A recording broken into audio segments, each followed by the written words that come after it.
Hello everyone, welcome back to Nepal Online School. स्वागत छ हजुरहरुलाई CMAT preparation क्लासमा। हामी चाहिँ अहिले CMAT प्रिपरेसन क्लासमा छौं र मैले तपाईहरुलाई अहिले चाहिँ क्वान्टिटेटिभ एबिलिटी टेस्ट भनेको म्याथमेटिक्सको पोर्सनमा गाइड गरिरहेको छु। यो भन्दा अगाडिको क्लासहरुमा चाहिँ हामीले धेरै टपिकहरु कभर गर्यौं है म्याथमेटिक्सको पोर्सनको र आजको सेसनमा चाहिँ हामीसँग केही त्यस्तो छुटेको क्वेशनहरु छ जसमा चाहिँ हामीलाई केही अलिकति ट्रिक लगाउनु पर्ने हुन्छ। त्यस्तो खालको क्वेशनहरु आज हामी सल्भ गर्छौं है र most of the questions are from algebra, indices, numbers यस्तै कुराहरु छ त्यहाँनेर। हामी त्यही कुराहरुलाई आज हामी हेर्छौं है। जस्तो हामीसँग फर्स्ट क्वेशन हेरेर के रहेछ त भन्दाखेरि what is the smallest number divisible by 34 and 35। Smallest number divisible. Smallest number divisible भन्ने बित्तिकै तपाईहरुले के बुझ्नु पर्ने हुन्छ त हामीलाई यहाँनेर सोधेको एलसीएम हो, लोएस्ट कमन मल्टिपल हो। अब हामीलाई चाहियो 34 र 35 को लोएस्ट कमन मल्टिपल। 34 र 35 को लोएस्ट कमन मल्टिपल के हुन्छ होला? 34 र 35 को लोएस्ट कमन मल्टिपल है। हेरौँ है त यसलाई कसरी गर्न सकिन्छ। एकदमै सजिलो ट्रिक छ। 34 र 35 छ हामीसँग। निकाल्नु पर्यो एलसीएम। यसरी गर्ने यो डिभिजन मेथड भन्ने हामीले बच्चामा पढेको थियौं नि, त्यही कुरा युज गर्ने हो है। ल हेर्नुस् त पहिला सुरुमा 2 ले केलाई जान्छ? यसलाई जान्छ। 2 टाइम्स 17 इज कति हुन्छ? 34 हुन्छ। 2 टाइम्स 17 भनेको 34 हुन्छ भने हामीले यहाँ के लेख्न सकियो? यसमा चाहिँ लेख्न सकियो 17। ठीक छ, 17 लेख्न सकियो। अब यसलाई त जाँदैन, जस्ताको तस्तै लेख्ने। अनि त्यसपछि अब यहाँहरु 2 ले जाने केही पनि छैन, 3 ले पनि जाँदैन, 5 ले जान्छ। 5 टाइम्स 7 भनेको के हुन्छ? 35 हुन्छ। 17 भनेको प्राइम नम्बर हो, जस्ताको तस्तै। एलसीएम भनेको के हो? यति नम्बरहरुको प्रोडक्ट भनेको नै एलसीएम हुन्छ। भनेपछि एलसीएम के आयो त? एलसीएम भनेको 2 टाइम्स 5 टाइम्स 7 टाइम्स 17। अब 2 टाइम्स 5 भनेको त 10 हो, यसको लागि केही गर्नु परेन। Times 7 times 17। अब तपाईहरुलाई केही दुःखै भएन यहाँनेर। 7 टाइम्स 17 गर्दाखेरि नै आन्सर आइहाल्यो। यो भनेको 49। अब यसमा पनि तपाईहरुलाई अझै छिटो गर्नु छ भने हेर्नुस् है। 9 आयो नि त लास्टमा, अझै पनि हेर्नु परेन। यो एन्सरहरु मध्ये अब 9 मा 9 0 आउँछ भन्ने त कन्फर्म नै छ, किनभने यहाँनेर 10 छ नि त। यो 10 ले मल्टिप्लाई गर्दा यसमा 0 आउँछ भन्ने फिक्स हो। अब यस्तो नम्बर हेर्नुहोस् जसमा लास्टमा चाहिँ के आउनु पर्यो त? 90 आउनु पर्यो। यहाँ छ लास्टमा 90, यो हाम्रो एन्सर हो। एउटा तरिका भयो। अनि त्यसपछि अब हेर्नुस् है, अब यसमा के गर्नु पर्यो त? अर्को यहाँ के पनि हुन सक्थ्यो त? जस्तो यसमा चाहिँ हामीलाई 1290 दिएको भए त प्रब्लम हुन्थ्यो नि त। 1290 दिएको भए कसरी प्रब्लम हुन्थ्यो भन्दाखेरि हामीले यतिकैमा गेस गरेर लेख्न सकिन्थेन। त्यस्तो बेलामा चाहिँ यो पुरै गर्नु पर्यो। के गर्नु पर्यो? 7 टाइम्स 1 भनेको 7, 11 90। This is our answer. यसरी हामीले सल्भ गर्न सकिन्छ। ठीक छ है। ल अब अर्को क्वेशनमा जाउँ। कता गएछ रस्ता?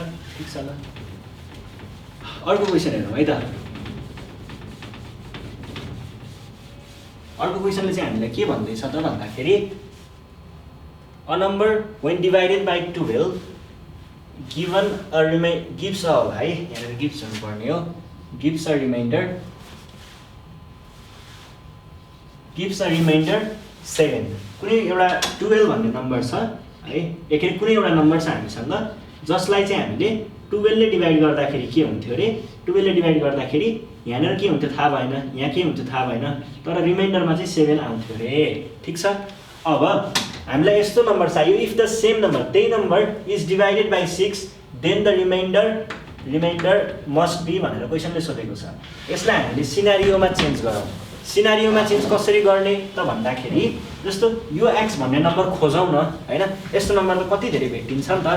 यो नम्बर खोजौँ। जस्तो 12 टाइम्स 2 भनेको 24 हो है। 24 हो। त्यसमा रिमाइन्डर 7 भनेको छ नि त। रिमाइन्डर 7 भनेपछि मैले यहाँनेर 7 जोडे। 7 जोड्दा कति आयो? 31 आयो। मानिलिउँ यो x भनेको 31 हो, अथवा तपाईहरुले 91 लिँदाखेरि पनि हुन्थ्यो, अथवा तपाईहरुले यसैमा त्यो नलिकन 43 लिँदाखेरि पनि हुन्थ्यो। यस्तै अरु नम्बरहरु पनि छ।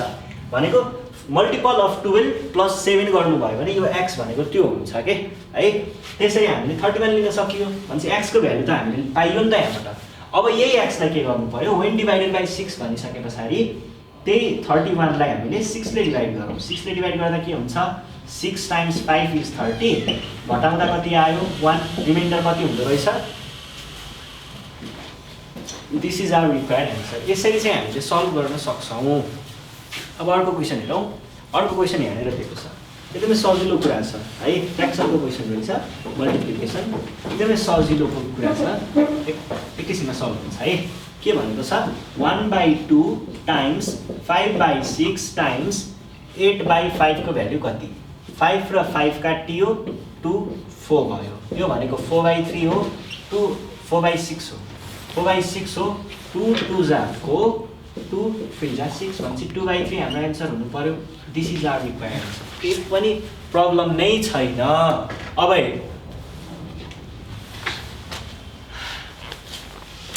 अब अर्को हेरौँ है त। अर्को प्रब्लम के छ त भन्दाखेरि which of the following number is divisible by 12 but not by 8 भनेको छ। दिएको नम्बर मध्ये कुन चाहिँ नम्बर चाहिँ डिभिजिबल बाई कति छ? Divisible by 12, divisible by 12 but not by 8। एकदम सजिलो। यहाँ मध्ये कुन कुन नम्बरहरू डिभिजिबल बाई 12 छ पहिला सुरुमा त्यो कुरा हेर्ने। जुन चाहिँ डिभिजिबल बाई 12 नै छैन त्यसलाई सिधै फालिदिँदा पाइयो।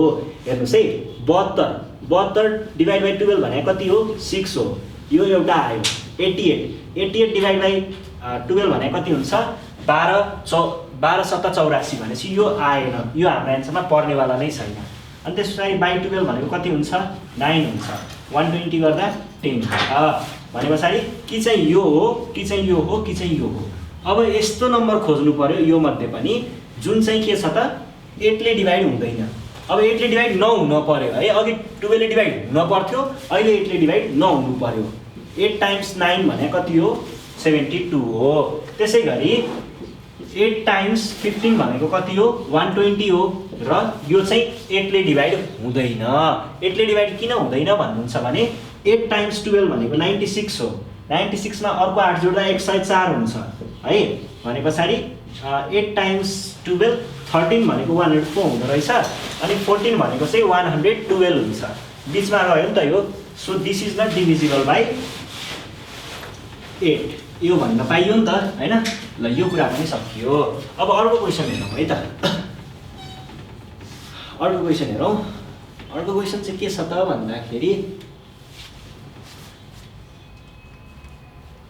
If x plus 9 equal to root x plus, sorry यो क्वेसन अलिकति मिस्टेक छ है। के एउटा प्रब्लम थियो जस्तो लाग्छ मलाई। यो जस यो क्वेसनमा केही न केही एउटा प्रब्लम भयो जस्तो मलाई लाग्थ्यो है। एकछिन ट्राई गरौँ। इक्वल टु रुट 784 यो भनेको छ। अप्सनमा केही प्रब्लम छ, यो हेरौँला एकछिनमा। जस यहाँनिर के गर्नु पर्यो त यसलाई भन्दाखेरि x plus 9 भनिसके पछाडि 784 हेर्नु पर्यो। यसको लागि अब ठ्याक्कै कति होला भन्ने कुरामा हामी कहिले कन्फ्युज हुन सकिन्छ। त्यसको लागि के गर्ने त भन्दा जस्तो 25 को स्क्वायर कति हुन्छ? 625 हुन्छ। 26 को स्क्वायर कति हुन्छ चाहिँ हेर्छु है। 26 भनेको 36 396 0 52 6 11 6 6 यस्तो त हाम्रो नहुने हो। 12 15 को हुन्छ त यहाँ 676 हुँदो रहेछ। भनेपछि 27 को स्क्वायर कति होला? 729 हुन्छ। भनेपछि 28 को स्क्वायर 729 र 28 को स्क्वायर यो हो त। एकचोटि ट्राई गरौँ है। 28 को स्क्वायर भनेको 64 16 मा 6 कति हुन्छ? 16 मा 6 जोड्नु पर्यो। 16 मा 6 भनेको 22 हुन्छ। 0 28 टाइम्स 2 इज 56 4 8 प्लस 7 784 यो भनेको 28 को स्क्वायर रहेछ। x plus 9 equal to 28। अरू यसलाई यता लग्यो भने x इक्वल टु 28 माइनस 9 भने कति हुन्छ? 28 माइनस 9 भनेको कति हो? 19 हो। 19 हो। मैले अप्सनमा केही प्रब्लम छ भनेको थिएँ। यो अप्सन सायद अर्कै क्वेसनको मैले हेरेर सारेँ होला, त्यसको लागि सरी। यो हाम्रो एन्सर चाहिँ हेरेर 19 आउँछ। अर्को क्वेसन हेर्नुहोस्। यो चाहिँ तपाईँहरूले ग्रेड कतितिर भन्दाखेरि 8 9 तिर एउटा फर्मुला पढेको हुनुपर्छ। त्यो फर्मुलासँग रिलेटेड क्वेसन हो है। एकदमै सजिलो कुरा छ। यहाँनिर केही प्रब्लम आउँदैन तपाईँहरूलाई। क्वेसनले के भनिरहेको छ? What is the value of 1397 times 1403 भन्ने कुरा छ। यहाँनिर तपाईहरुले डाइरेक्ट मल्टिप्लाई गर्न थाल्नुभयो भने दिमाग खराब हुन्छ है। कसरी सल्भ गर्ने यसलाई भन्दाखेरि हामीसँग एउटा फर्मुला छ। त्यो फर्मुला के हो त भन्दाखेरि a + b times a - b। त्यो फर्मुला लगायो भने हेरेर हामीले यो प्रब्लमलाई सल्भ गर्न सकिन्छ, छिट्टै सल्भ गर्न सकिन्छ। कसरी गर्ने त भन्दाखेरि यो भनेको के हो 1400 - 3 हो। यो भनेको के हो 1400 + 3 हो। अब यसलाई तपाईहरुले के लेख्न सक्नुहुन्छ हेर्नुस् त a - b a + b को फर्मेटमा छ भन्ने बित्तिकै यसलाई हामीले के लेख्न सकियो 1400 को स्क्वायर - 3 को स्क्वायर। 1400 को स्क्वायर 19600 - 9 19600 - 9 भनेको कति हो 00 - 9 भनेपछि यहाँ राखे मैले। यहाँबाट 1 भयो, यसबाट 9 आयो 9 अनि यो घटेर 5 भयो 5 9 1 195 195 91 195 91। यहाँनिर पनि प्रब्लम आयो क्या यहाँ 4 वटा 0 पो हुन्छ त है 19680 है -9 डबल 4 वटा 0 हुन्छ है 1400 हो नि त। यो भनेको कति भयो यहाँबाट अगाडिबाट आयो यो 10 भयो 10 मा 1 भयो यो घटेर 9 भयो 9 बाट यहाँ कति आयो 9 नै आयो यो घटेर 9 भयो 9 नै भयो अनि यो घटेर कति 9 नै भयो यो घटेर 5 भयो 5 भयो 9 भयो 195 195 195 191 आयो यो होइन यो नि होइन अनि तीनटा 9 यहाँनिर 9 छैन गयो। This is our required answer. ठीक छ, यसरी हामीले सल्भ गर्न सकिन्छ। अब अर्को क्वेशन हेर्नुहोस्। यो भनेको के भयो सिम्प्लिफाईको क्वेशन जस्तो छ। के भनिरहेको छ त क्वेशनले 12 को क्यूब टाइम्स 6 को पावर 4 डिवाइडेड बाई 432। जस्तो यो क्वेशन चाहिँ 12 को क्यूब टाइम्स 6 को पावर 4 डिवाइडेड बाई 432। अब यसलाई तपाईले 12 को क्यूब निकाल्नतिर जानुभयो भने त दिमाग खराब हुन्छ है, त्यो गर्ने होइन। कसरी गर्ने 12 को क्यूब टाइम्स 6 को पावर 4 डिवाइड बाई 432 हो। यो भनेको 12 भनेको कति हो 12 भनेको चाहिँ 2 टाइम्स 6 हो को पावर 3 ल अफ इन्डिसेसको कुरा यहाँनिर लगाउन सकिन्छ के 432। अब 2 को क्यूब भनेको कति 8 हो 8 हो है 8 टाइम्स 6 क्यूब टाइम्स 6 को पावर 4 बाई 432। अब 432 लाई एकचोटि 8 ले डिवाइड गरौँ 8 टाइम्स 4 5 नै हुन्छ 5 भनेको 40 माइनस गर्दा आयो 3 2 4 गर्दा कति भयो 32 नै भयो घटाउँदा बाँकी यो भयो है। यो भनेको कति रहेछ 54 रहेछ। 6 को क्यूब पनि नगरौँ अझै यस्तो गरौँ है 6 टाइम्स 6 स्क्वायर अथवा यस्तो गरौँ न 6 क्यूब भइहाल्यो टाइम्स 6 क्यूब टाइम्स 6 गरौँ बाई 54 6 टाइम्स 9 इज 54। अब अझै हामीले यसमा के गर्न सकिन्छ त 6 क्यूब भनेको 216 हो यसलाई सेलाइदिउँ है।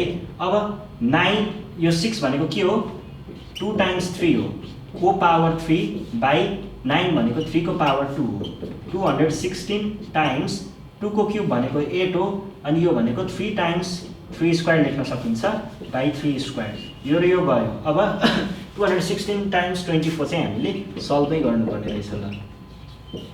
4 टाइम्स 6 कति हुन्छ 4 टाइम्स 6 इज 24। अब लास्टमा 4 भएको अप्सन हाम्रो एन्सर हुनुपर्छ। लास्टमा 4 छैन गयो लास्टमा 4 छैन गयो यो दुईटा मध्ये कुनै एउटा चाहिँ हाम्रो के हुन्छ एन्सर हुन्छ। 4 टाइम्स 1 इज 4 मा 2 जोड्दा कति हुन्छ 8 भनेपछि लास्टमा 84 आउनु पर्यो दुईटैमा 84 छ। अझै सल्भ गरौँ है त ए हैन अझै पनि हामीले यिनीहरूलाई फाल्न नपाइने रहेछ है त्यहाँ अर्को पनि डिजिट छ नि त।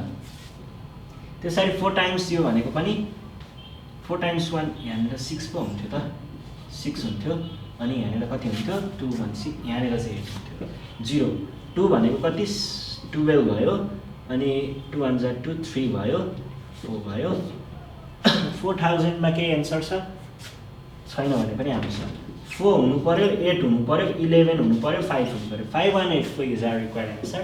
This is our required answer. ठीक छ है ल यसरी हामीले सल्भ गर्न सक्छौं।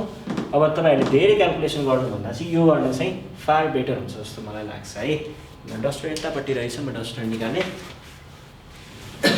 ठिक छ यो क्वेसन ठिक छ है। ल अब अर्को क्वेसनतिर जान सकिन्छ। अर्को क्वेसनले के भन्दैछ त भन्दाखेरि इभ्यालुएट भनेर हामीलाई ल अफ इन्डिसेसको क्वेसन दिएको छ। क्युब रुट भित्र 5 अनि त्यस पछाडि यहाँनिर 3 अनि 32 टाइम्स 2 को पावर 10। अब यसलाई कसरी गर्ने त भन्दाखेरि हेर्नुहोस् है, यो भयो 5, यो भयो कति 3 अनि यस पछाडि यो भनेको 2 को पावर 5, यो भनेको 2 को पावर 10, यो एउटा जोड्नु पर्यो कति भयो 2 को पावर 15 अनि त्यस पछाडि यो क्युब रुट पहिला अनि त्यस पछाडि 5। अब यसलाई तपाईहरुले कसरी लेख्न सक्नुहुन्छ त भन्दाखेरि यसलाई चाहिँ हामीले यस्तै लेख्न सक्छौं। हेर्नुहोस् है, 2 को पावर 15 को क्युब रुट भनेपछि 1/3 को पनि के फिफ्थ रुट भनेपछि 1/5 भनेको कति भयो, यो भनेको चाहिँ 2 अनि त्यस पछाडि 15 छँदैछ 1 बाइ, अब यो दुईटा त मल्टिप्लाई हुनु पर्यो नि त, 1/3 टाइम्स 1/5 भने 1 बाइ कति 5 भने कति भयो 2 को पावर 15 अनि त्यस पछाडि 1/15 फेरि यो दुईटा मल्टिप्लाई हुनु पर्यो 2 को पावर 15 टाइम्स 1/15 भने कति हो 2 को पावर 1, 2 को पावर 1 भने कति हुन्छ हेर्नुस् त 2 हो। ठिक छ, ल 2 चाहिँ हाम्रो एन्सर भयो है। यसरी सल्भ गर्न सकिन्छ। अब अर्को प्रब्लम हेरौँ है त। अर्को प्रब्लम के भन्छ, फाइन्ड द यु के डिस्क्राइब जस्तो क्वेसन छ है। यहाँबाट कति आयो 2 आयो, 2 टाइम्स 2 भने कति हो 4 हो, 4 मा 3 जोड्दा 7 इज आवर रिक्वायर्ड एन्सर। एकदम सजिलो कुरा रहेछ, सकिएछ है। ल यो भयो। यो सँगसँगै हामीले क्वान्टिटेटिभ एबिलिटी टेस्टको कुराहरू लगभग सकिसकेको छौँ। अब केही कुराहरू बाँकी रहेको रहेछ भने हामी फेरि पनि त्यसलाई कभर गर्नेछौँ। त्यति बेलासम्मको लागि नेपाल अनलाइन स्कुललाई बिदा दिनु होला। यदि तपाईँहरूलाई कुनै पनि टपिकमा केही कन्फ्युजन छ भने हामीलाई सोध्न सक्नुहुन्छ। सोध्नको लागि हाम्रो कन्ट्याक्ट नम्बर रहेको छ 9849595895 है। यसमा फोन गरेर आफ्नो प्रब्लमहरू राख्न सक्नुहुन्छ।